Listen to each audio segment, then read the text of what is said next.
Biri var idi, biri yox idi. Göydən 3 alma düşdü. Biri sənə, biri mənə, biri də bu nağıl diyarına. Nağıllar aləminə xoş gəlmisiniz. Əgər siz də nağılları bizim qədər sevirsinizsə, kanala abunə olun.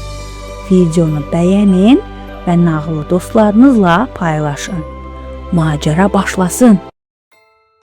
Sıçan və şirin nağılı. Günlərin bir günü düzənlikdə qoca bir şir yatmışdı. Bir sıçan onun üstünə çıxıb o yan bu yana qaçmağa başladı.